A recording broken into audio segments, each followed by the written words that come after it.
Kozhikode Thiruvambady KSCB ഓഫീസിൽ youth Congress നേതാവിന്റെ പരാക്രമം. ഉദ്യോഗസ്ഥരെ മർദ്ദിക്കുകയും കമ്പ്യൂട്ടർ ഉൾപ്പെടെ തകർക്കുകയും ചെയ്തു. തിരുവമ്പാടി സ്വദേശി UC അജ്മലിനെയും സഹോദരൻ പോലീസ് അറസ്റ്റ് ചെയ്തു.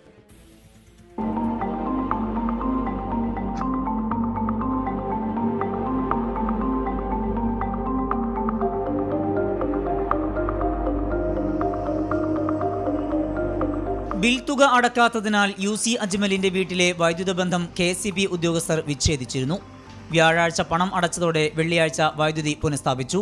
അതിനിടെ മർദ്ദിക്കാൻ ശ്രമിക്കുകയും അസഭ്യം പറയുകയും ചെയ്ത അജ്മലിനെതിരെ ഉദ്യോഗസ്ഥർ പോലീസിൽ പരാതി നൽകി. ഇതിൽ പ്രകോപിതനായ അജ്മലും സഹോദരൻ ഷഹദാദും ഇന്ന് രാവിലെയാണ് തിരുവമ്പാടിയിലെ KSCB ഓഫീസിലെത്തി അക്രമം നടത്തിയത്. അസിസ്റ്റന്റ് എഞ്ചിനീയർ പ്രശാന്ത് ഉൾപ്പെടെയുള്ളവർക്ക് പരിക്കേറ്റു. യാതൊരു പ്രകോപനവും കൂടാതെ പുറത്തുനിന്ന് ഇയാള് മുന്നേ കരുതി വെച്ചിരുന്ന ഈ അഴുക്ക് വേസ്റ്റ് വെള്ളത്തിൽ പച്ചക്കറികളും മറ്റു പഴകിയ കറികളും എല്ലാം കൂടെ കൊണ്ടുവന്ന് അസിസ്റ്റന്റ് എൻ്റെ തലയിൽ കുഴി ഒഴിക്കുകയാണ് ചെയ്തത്. സംഭവത്തിൽ അജ്മലിനെയും ഷഹദാദിനെയും പോലീസ് അറസ്റ്റ് ചെയ്തു. യൂത്ത് കോൺഗ്രസ് തിരുവമ്പാടി മണ്ഡലം മുൻ പ്രസിഡന്റാണ് അജ്മൽ. 24 കോഴിക്കോട്.